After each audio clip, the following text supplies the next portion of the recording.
Play them at your time. Okay.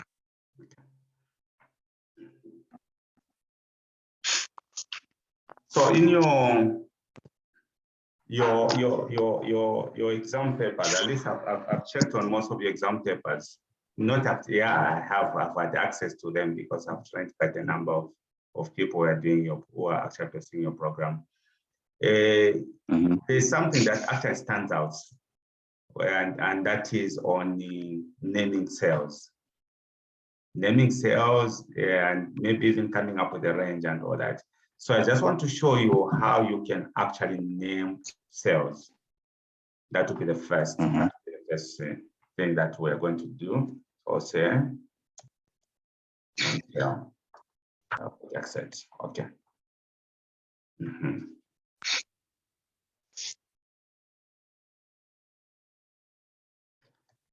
So go to C4 and type tax. Type tax, C4, type tax.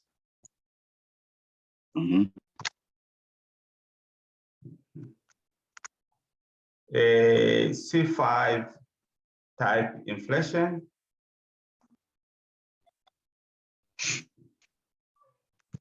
Okay. In D4, type 30%, that is a corporate tax. Inflation, type 13, I think now it's about 13.1%.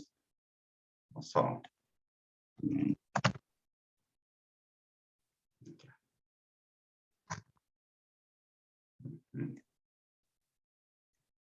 So let's say in the previous month,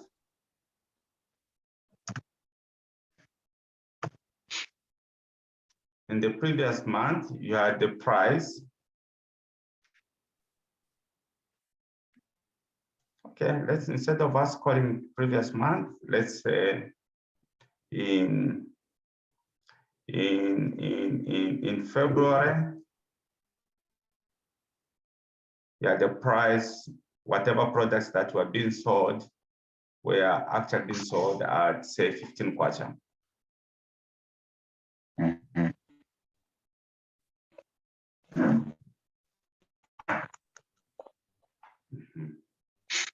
Then you have March. We don't know what the price would be.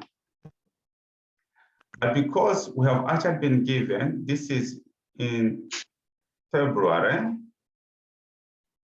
but maybe we say this is forecasted inflation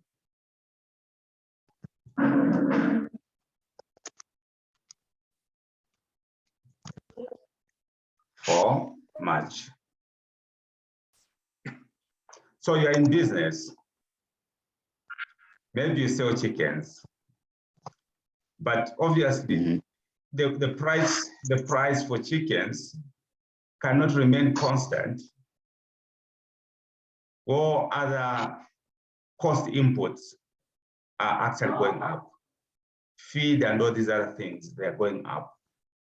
So you want to price your chicken correctly, or your chickens correctly, based on your forecasted inflation. So you have created this particular model for your farm at there where you are. That the price for chickens shall not remain the same, shall be changing based on the forecasted inflation. So maybe you've come up with a formula in how you come up with the forecasted inflation, or you're actually using banks, because banks, they forecast. So then we're going to use these numbers to forecast into the future to help us actually price our product correctly. Where you have the under and overs, where you have the overs, you can actually do the adjustment when you have the actuals, and that now takes into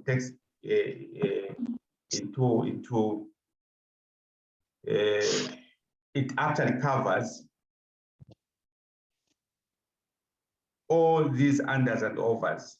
So it takes into account of the unders and overs, which then you adjust in the following month when you will now have the actuals. So you have the actuals, say if you have the actuals for February, you'll find that in February, inflation did not actually go up 13.1%. It was maybe 10%. So you adjust that 3% to come up with a good price for May. So you have this nice model that forecasts into the future to give you the correct price. But if the forecast was very high, it should be able to adjust. If it was low, it should actually take the price for your chickens up. So we'll try to come up with these simulations so that you are able to see it clearly and know how you can do your forecasting. But I think the most important thing is that I'm trying to show you on how you can name the cells or name the ranges, because that is one small component that is so predominant in your exams. Okay. Let's say the price for chickens. How much are you selling your chickens? What's the market price? I have no idea what the market price is. We don't do chickens anymore. Oh my God. Let's say, how much is a chicken? Maybe 100, maybe 120, I don't know. Something maybe, yeah. Okay, that's 120, so that we're a bit practical. Right. And the inflation, forecasted inflation in March or for March is 13.1. So we'll do this. We'll create another scenario for April. So what we're going to do here, the first thing is to name the cell. You don't necessarily, for me, as a person that does a lot of financial models for quite a number of companies, I stopped naming cells. It's only amateurs who do that, and I don't know why you are actually. But for you, it's for learning purposes at school. This is why they examine it, because you name these cells. What is going to happen is that when your financial model, because these financial models are transferable, you transfer it or you email it to somebody else, and there are these name ranges and all that in the workbook on the financial model. They easily get corrupted. And this is why you find the NAs, you find ref errors and all that, or names, where you find an error which just shows hash name. So you will realize and have had access to beautiful models developed by professionals. They tend to avoid naming cells. But for this purpose, we are going to do it. It's okay because you are learning. Later on, when you become a guru, you will realize that I think there is no need to name these cells, as long as you're developing a model that is transferable, because it becomes susceptible to errors or just gets corrupted. So here, we are going to name the cell. There are different ways in which we can name the cells, but let's first start with the first method in which you can name a cell. See where my cursor is going. It's going to a place called the name box here. This name box is like the console or the codes. I don't know why people change their names. Where you go there, you're Puff Daddy, tomorrow you're P Daddy, the other time you're Sean Combs or whatever.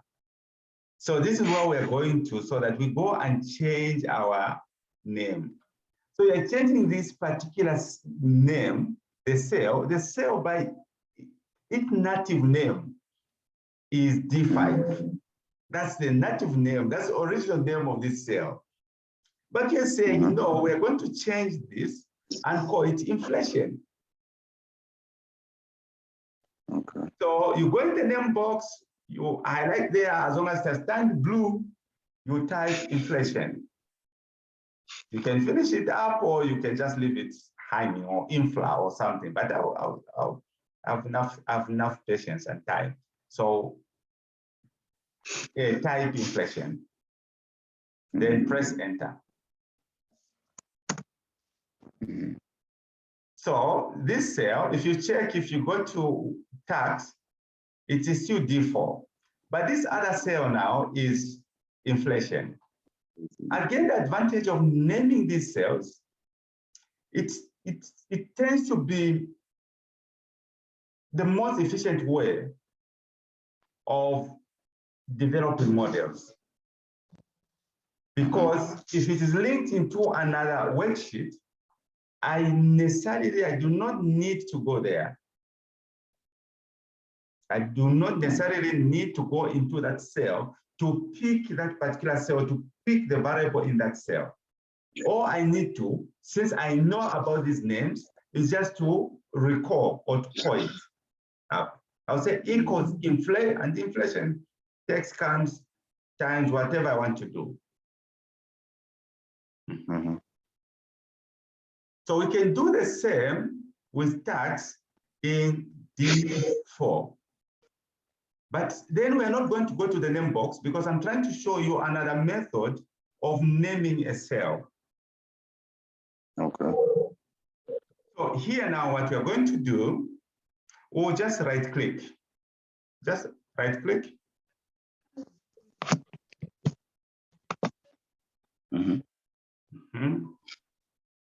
Down there, second last, there is define name. Click on define name.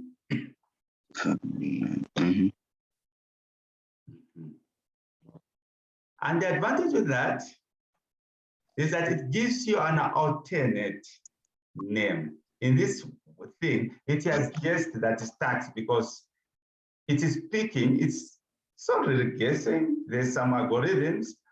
It's picking what is in D, what is in C, and assuming that that is what you're going to call that particular thing. So if you don't want to call it tax, you can call it cop, tax, cop, but you don't need to leave space. You can put hyphen or underscore then tax, but I'll leave it like that and press OK.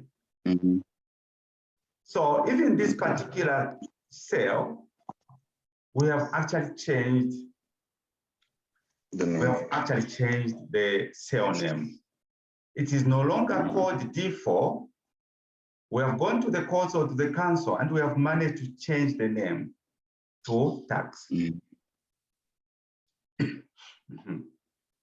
Then we can do another one, just not that we're going to use it in our forecasting, but just for you to appreciate how the techniques of changing names. So here under the GDP, we say this is basically the forecast 2022 forecast, which is 1.3%, I think, but doesn't matter in terms of precision.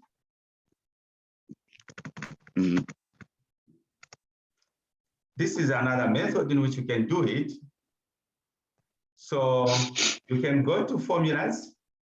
Here on the tabs, go to formulas. Just a moment. 1.30.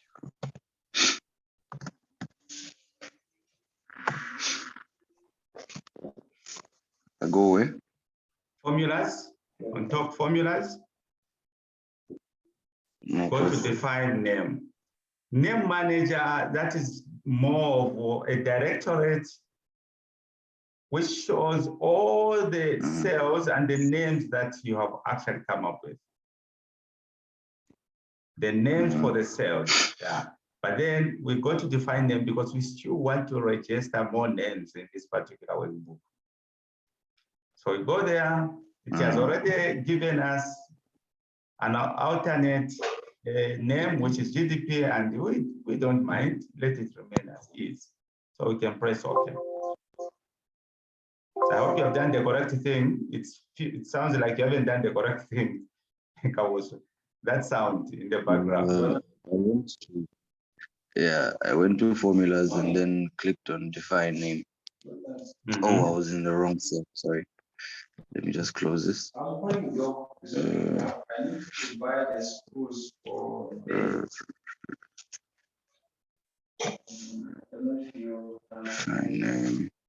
Yeah, okay. GDP has come now. Okay, beautiful. So if you didn't want GDP, you can still call it something. If you want to edit, you can still do this. If you feel that the name that you're given it doesn't give you the context, and maybe you easily forget when you're doing the modeling, you can still go back to formulas. Instead of now going to define name, you go to name manager and you do the editing. So you come here and you edit if you want to edit, and you give it whatever name you want to give. So it's that flexible.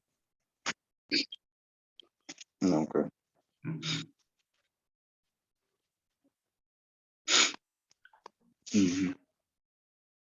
Okay. Another method. Let me just check what we're going to put in there. Let's say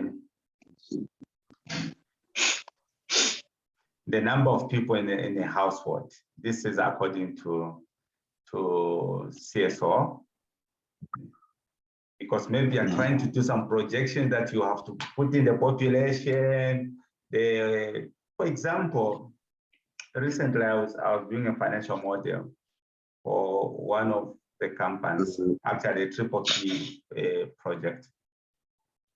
In this particular town where we needed to come up with the project, there was one segment of that particular triple P project. It was to also come up with a filling station. But then this is more of a new town. You're trying to create a new town.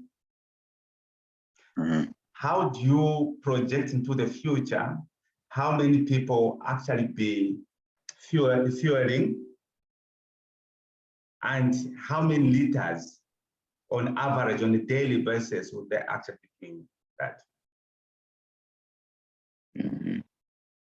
So just how do I stretch out the cells? Because I've noticed that where you put household, it's all fitting in one cell, but for mine, it's shooting into the next. You do like this.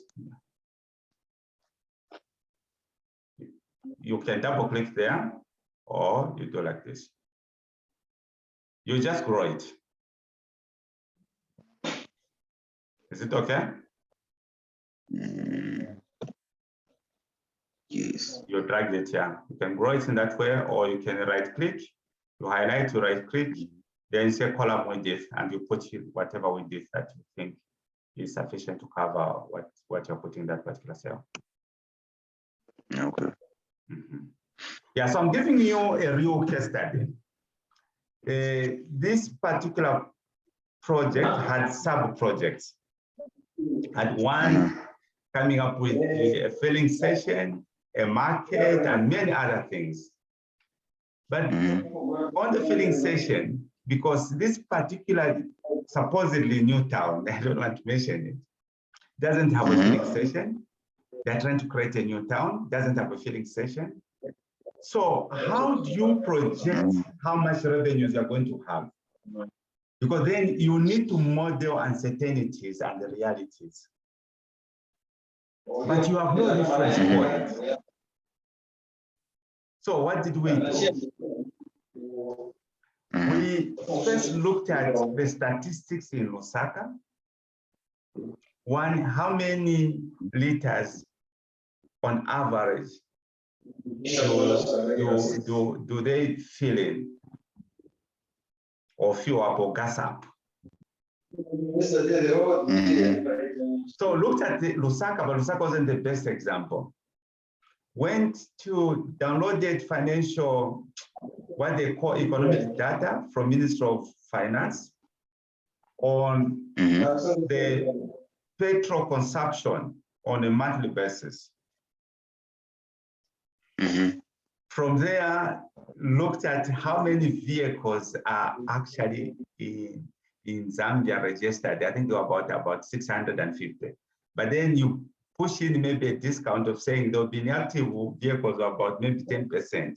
You remain with that number, you divide, you find how many liters per vehicle per month. When you divide it again by the number of days in a month, it actually gives you how many liters.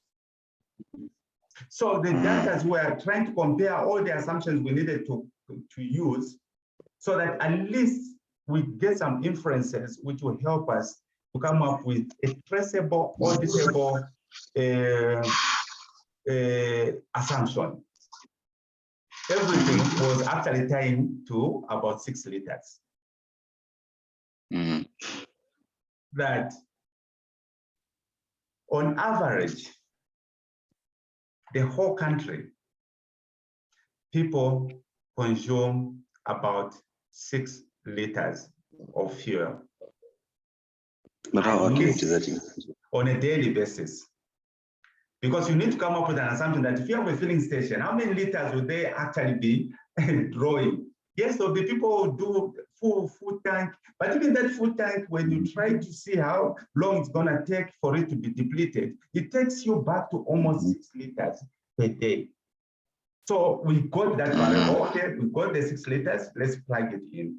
But again, we had another problem. The problem was how many vehicles will be filling up every day? And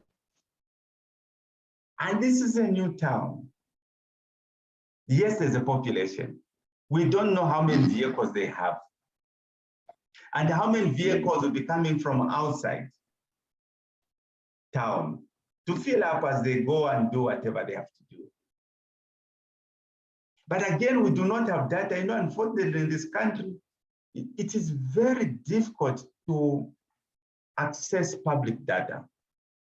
For example, knowing how many vehicles, if you are coming up, if there's a town, say, a new town, maybe in Southern Province, just after Choma or between Choma and Kalomo, suppose you're creating a new town, you don't know, and there's a toll gate. That data of how many vehicles on a daily basis are being charged or paying toll fees, it is not there. You go into their reports, whether it's the NRFA reports, you don't see that data, because then you would know how many vehicles are passing. And if you are going to this particular town, you can estimate how many vehicles may actually fill in or gas up maybe 6 liters, and that data wasn't there. But you have to create realities. You have to model realities and uncertainties. So what did we do? We looked at the population of that particular place. First looked at the population of Lusaka. So the population of Lusaka, about 3 to 4 million. Then said, not everybody will actually be able to buy a vehicle. That is agreed, isn't it? It doesn't mean in a family, when in a household, if you're about 5, all of you will be able to have vehicles. That would be the most unreasonable thing, isn't it? So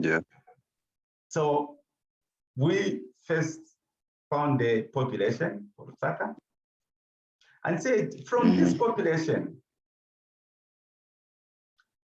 how many households, how many people have these houses and households, how many households are there?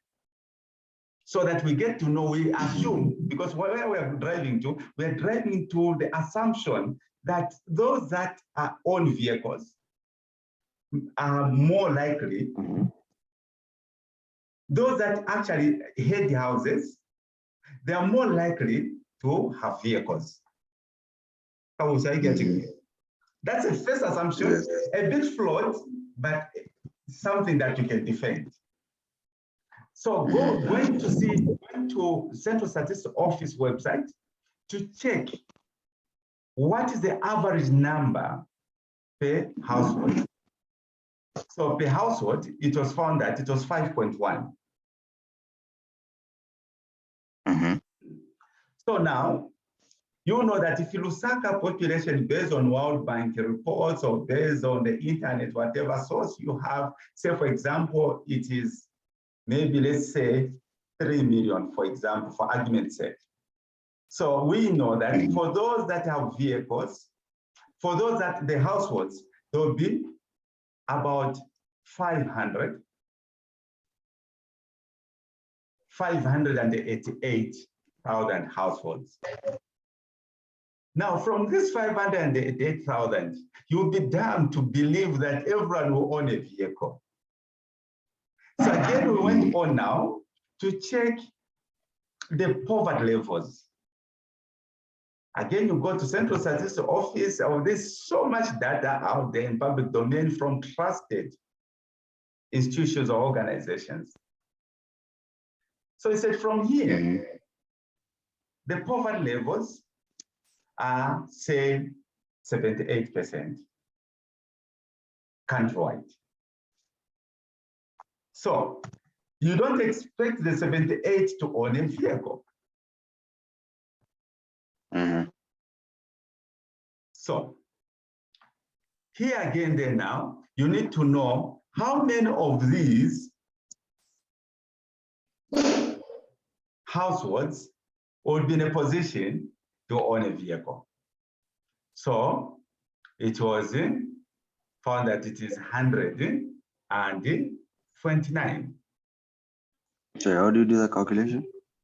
Oh, sorry. So the calculation here, let me just simplify it. If the poverty levels are at 78%, meaning that those that are above or exempted from poverty, outside the poverty level, outside the poverty bracket,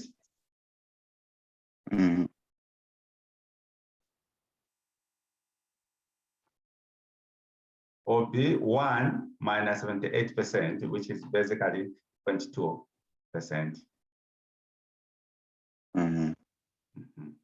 So meaning that those that are outside the households that at least are clear from poverty,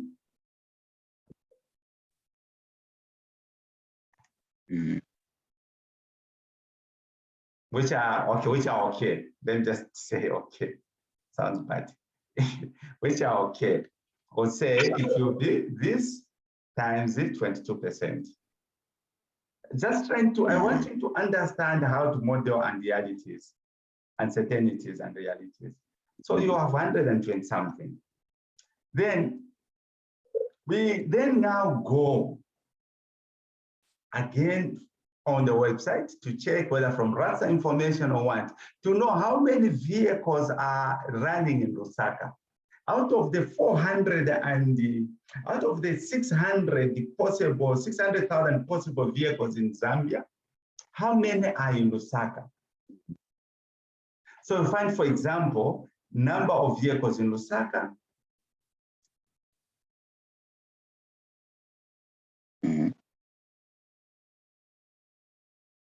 So number of vehicles in Lusaka, for example, they are just 100,000 from the data that you have collected.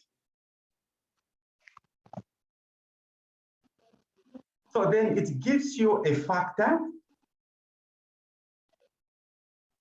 of the households that you have found that are in Lusaka against the number of vehicles in Lusaka, at least because you have the actuals in Lusaka, you know what is happening in Lusaka. So you want to use that factor in your assumptions for this particular town that you literally do not have data.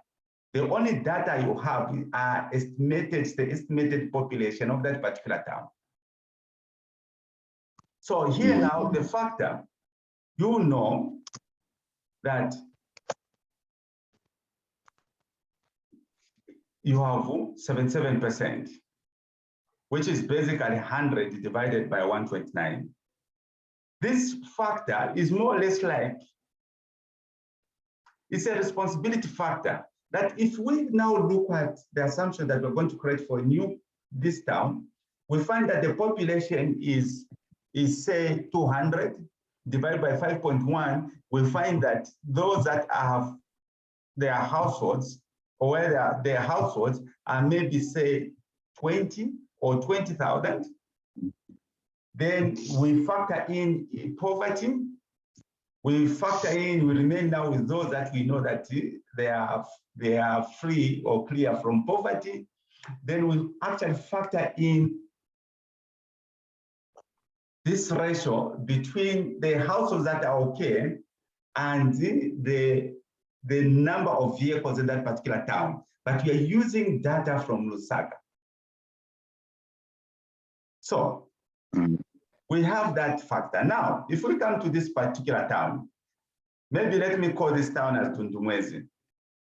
I don't want to come up with the name of the town that we are actually doing or modeling or coming up with these triple P things.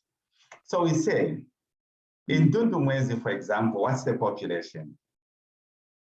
We find that the population in Tundumwezi is, and this is assuming it's a new town that you're trying to create, is just 100,000.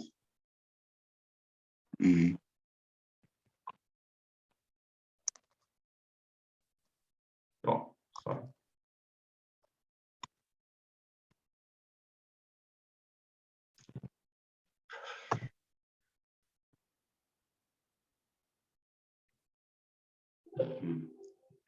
The population is 100,000. So what would be the household? So there will be how many households? So it will be equals that 100,000, the population, divided by the number of people per household.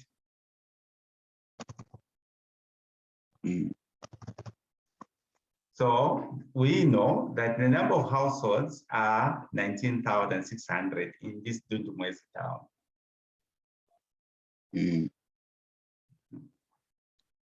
So from here, we know that poverty levels,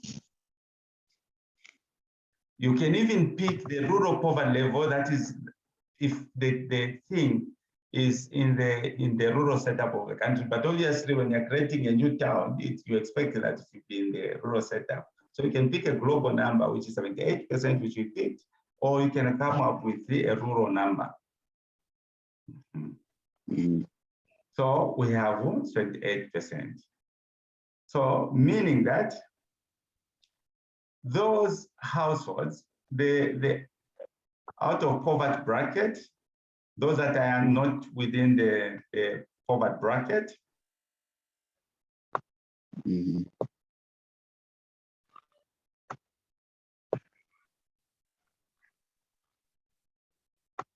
are basically 22%.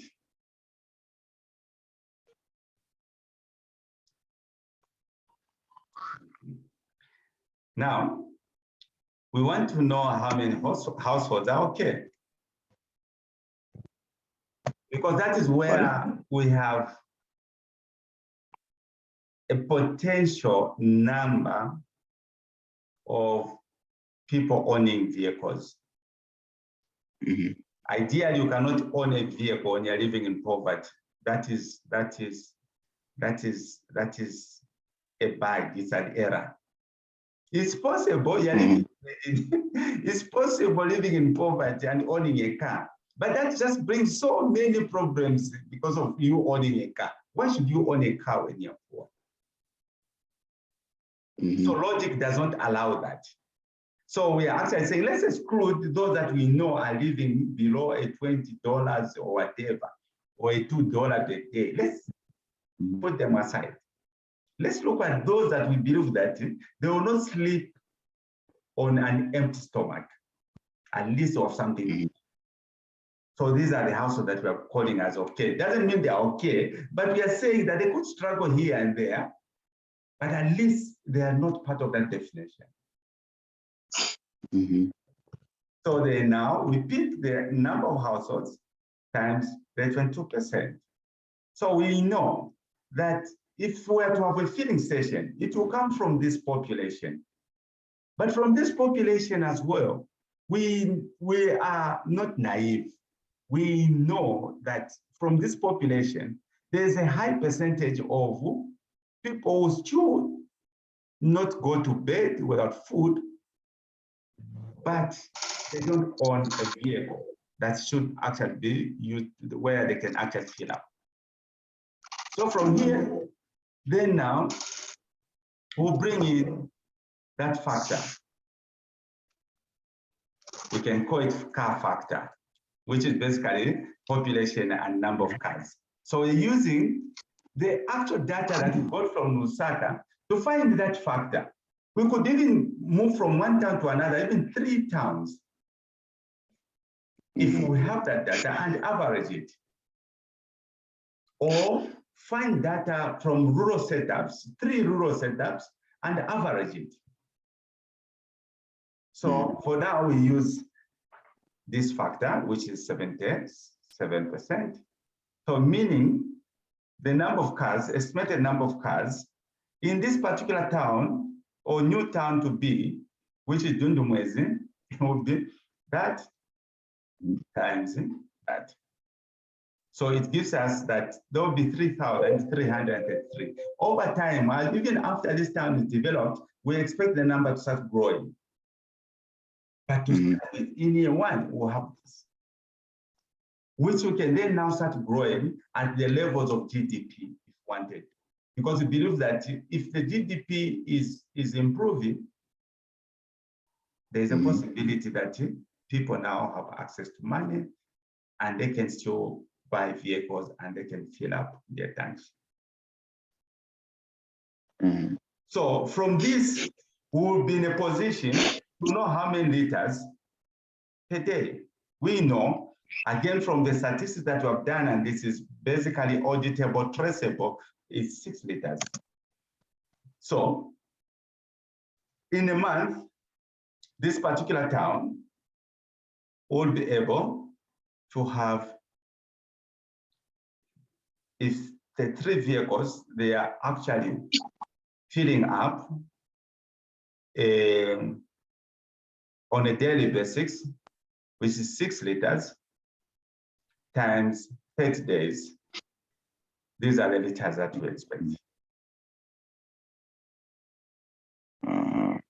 Then from there, you will know that per truck that you have, whatever trucks that should come to fill up your filling stations, those fuel tanks is 40,000 metrics. So you know that tank capacity is 40,000 metrics, or is it tons or whatever, of fuel. So here now, you want to know how many tanks you actually be procuring or hiring to bring fuel in Dundumwezi. So you look at the frequency, how many?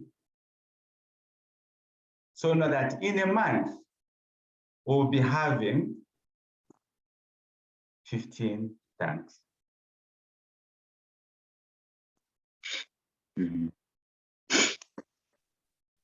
That is how the model realities and uncertainties. So we get back, because the whole issue here, I'm trying to show you on how to name a cell, but coming up with very practical examples. We are not yet there. So on the household, we want to name this. I've already given you 3 methods in which you can name a cell or a range.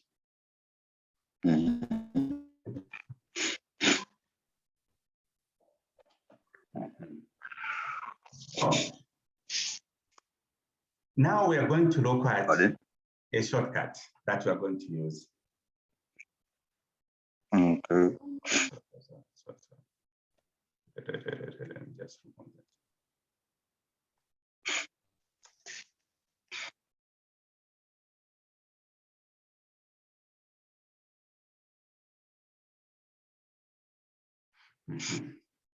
So the shortcut here is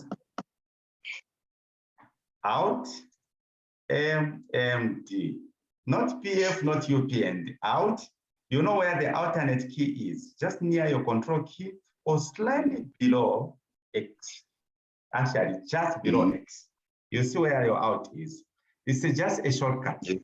So you press out, then MMD. But then you have to go into this cell, which we want to name. So it's out MMD. Do I type this first? Yeah, type. This is a shortcut. So I'll say shortcut.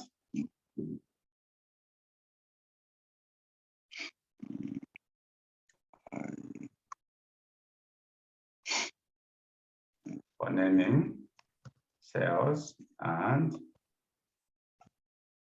ranges.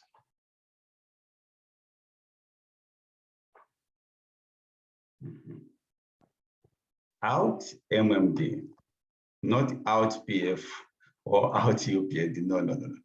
But MMD.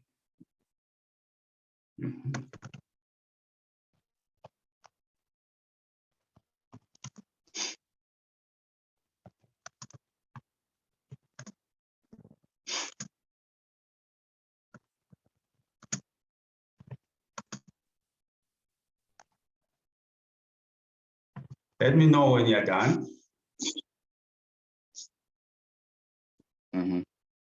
You're done? Yes. So go into that's where there's 5.1 on household. So you press out, then MMD. So you have that. I'm sure you're familiar with that thing. So it's already showing showing the name, which is household, and we don't intend to change it for now at least.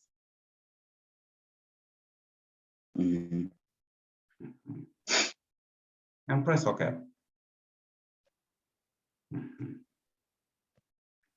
So we want to estimate the price. Remember why we are doing these name ranges. First, why I've come up with the tax, other than inflation, GDP, and household, was to show you on other methods or ways in which you can name a range or a cell. So there are different ways in which you can do that. But other than that, also to show you on how you can use some of these variables to model realities and uncertainties. It's very easy to model something that has already, where you have actuals from the past, and you can use those to build on into the future. But most of the things that happen in life may not have inferences, may not have where you can start as a base. So you need to create quite a number of convincing, smart, and very attractive assumptions. But that is what we call modeling realities and uncertainties. Now, we know we have the actual price for a chicken. Whether it's market price or not, but at least we know where we are living, we can still afford to come up with our own pricing. Because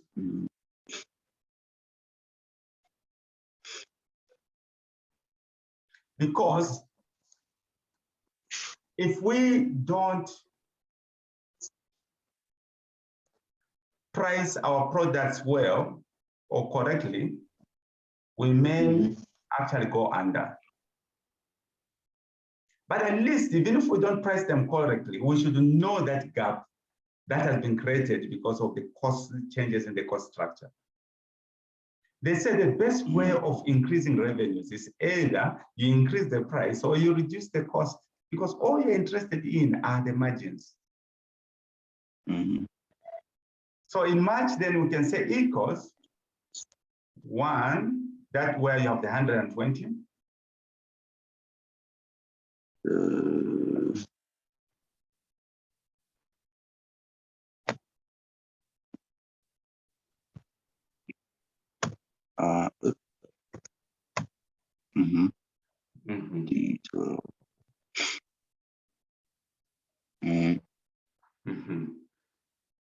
times, open bracket,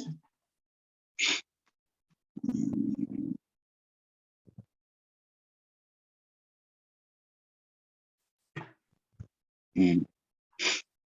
1 plus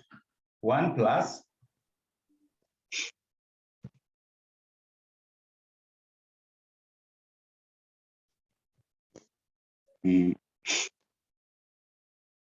So you go to D5 where you have inflation there. So you don't even need to do that because inflation, remember that you have already defined it. Even if you don't go there, you can type inflation like this. Once you see it in blue, you press tab. Once you see it in blue, you press tab like this. And that's our instance of doing that. You press tab and close, or you can go and pick it from up there. But if it is in different worksheets, you don't need to go into those worksheets. That's the advantage of naming cells. Then press enter. And it is also easy to read the formula if you have named the cells. It is very easy because here I know that you are multiplying this by inflation. But if I had not named the cell, it will be difficult. I have to do trace precedence to check which cell is that, where it is hitting. Is it on inflation? Is it on tax? Is it on all these other things? Even making errors, it is most likely that you would make an error, but errors are errors. We're human beings will make these errors. But if someone is auditing the model, we'll be able to say, but why did you multiply by tax? Because tax is named, inflation is named.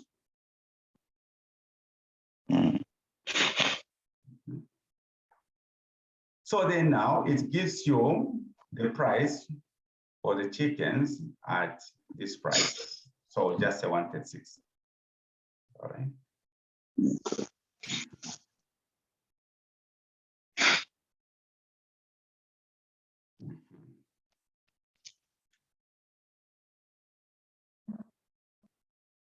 Okay. Let's just create some space for April.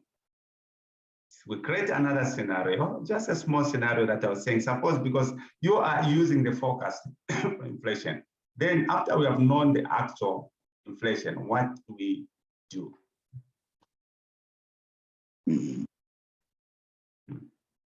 So insert a new column. Inserting a new column, the shortcut is you highlight and press Control plus. Some would do Alt Shift, then Control and plus, depending on the type of laptop that you have.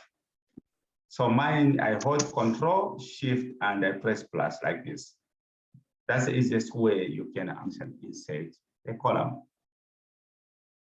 So let's say it's April in there. This was your forecast.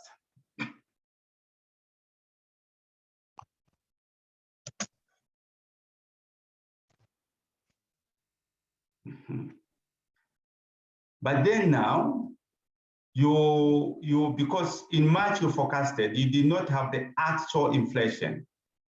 But then Where's the new column being inserted? Yeah. The new column, where is it going? Here, let me do this. Wanted to create a new column here. So inserting a column, you can right click and insert. But that would be amateurish. We are at the academy because you need to learn all these small tricks that make people that are seeing what you're doing believe that you're a guru even before you become a guru. So the shortcut, like I said, for others, it's just Control plus. You just take your cursor there, you highlight, and you press Control Shift plus. That is with my laptop. But yours, I don't know which ones. of these shortcuts would be applicable. Yeah, that worked as well. So then now we check April. So you have the hindsight of the past. You have the actuals, and the actual now, the actual inflation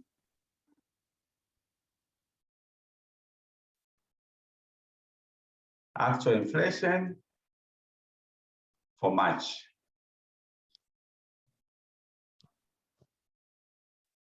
is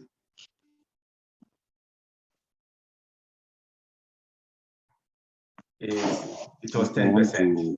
You found that it was 10%. Actual inflation.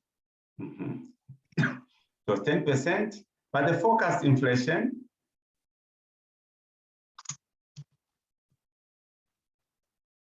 for April is, say, 4%.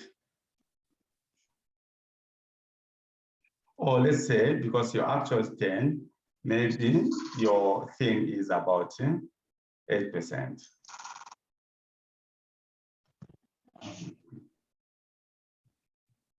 This is forecast. April. So remember that you priced your March thing at slightly higher than what actually came out. So you should change your customers. And because you're a very ethical business, you want to price your products ethically. You are going to do an adjustment. An adjustment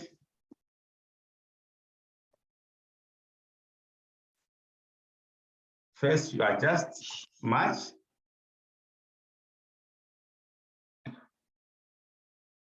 and then project into the future.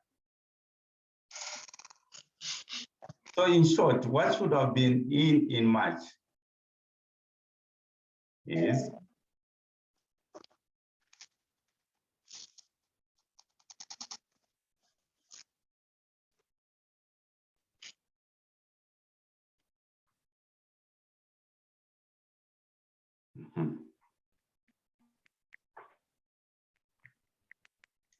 so what should have been in March?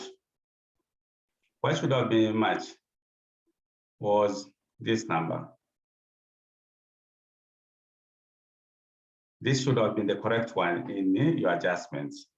One, that is the 120 February plus Plus inflation. Plus inflation, the correct inflation, which is the 8%. But here now, because I didn't name inflation in there, I could still name it inflation actual. But it doesn't matter, we'll leave it like this. So say you're going to where there's 8%. 1 plus D9, where there's inflation, where there's 8%, doesn't matter. Because then we'll have to rename it. We need maybe to go to inflation 1, inflation 2, inflation 3, then just turns out to be a mess.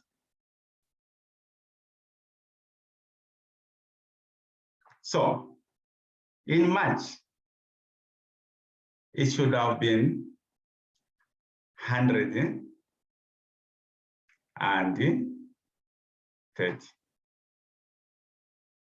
not 136. Right?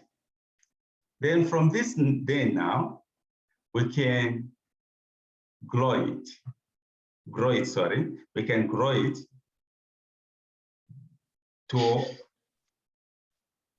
up the forecasting, the April forecast. Oh, sorry, I picked the April forecast. Sorry. It should have been this 1 plus the actual for March. So we are saying that we should change our customers by 4 kwacha. We charged them 136.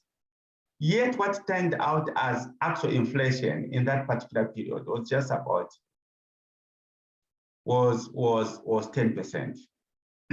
But then we are told again the pricing Based on the experts, we have been told that the pricing shall increase in April by 8%. So we'll then multiply that times open bracket 1 plus the 8%, which will take us to 143. So your model, your forecasting model of business is that it takes into account the forecasted inflation into that particular year you're going into a month. When you're in that year, because now when you're in that month, because now you have actual data for that particular month, actual inflation data, you readjust to getting into the future, so that the price that you're going into, that you're using into the future, is not all forecasted. There's a component that has readjusted the price for the previous period based on the actual data that it has, that you have now, sorry.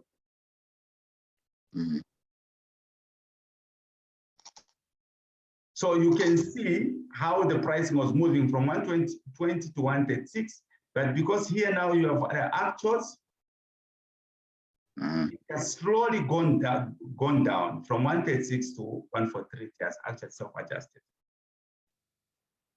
And the model moves on month by month, brings in the forecast,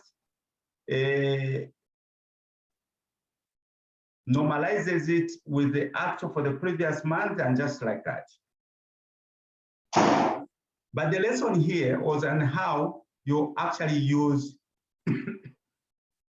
what the named cells. One was how to come up with a named cell. So in short, I gave you 4 ways of coming up with a named cell. One was to go into the name box. Secondly, was to right click and go to define name. Thirdly, was to go to formulas and go to define name. Fourthly, was to actually use the MMD shortcut, which is out MMD. Not PF, but UBND. Otherwise, you won't get anything if you use those two. Okay. So, Carlos, we end here, but I always want people to, before they check out, even when you go to a hotel, you don't just leave and go, you have to check out. So just tell me your experiences, what you learned, then we'll come up with a plan for tomorrow. Well, basically, I've gotten the whole concept of the naming thing, and I've seen how it makes accessing the cells much easier. Okay. So, yeah, I guess that's that for me. No, I thought you were going to also talk about the forecasting. Anyway, I'll post this on my YouTube account. Then you can have access to that. Because at some point someone would ask you, can you create a model, a forecasting model, so you should be able to know how these things are actually done and how you are able to model realities and uncertainties.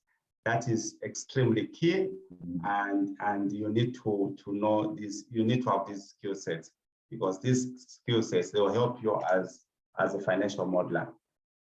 So I don't know tomorrow what time, though not in the afternoon. Sometimes I always want to relax. Also. Yeah. So before 15 hours is okay. If it's 14 to 15, it's okay. But after that, okay. Yeah. Okay. And we'll discuss that. You're going to tell me, just check how your day is going to pan out tomorrow, or how you plan your day. Then let me know what time I can squeeze in, and we continue with this particular religious outing. Okay. Thank you so much, and bye-bye. All right. So find time, just subscribe to my YouTube account, then you have access to today's lessons just in the next 30 minutes or so. Thank you. Okay. Bye.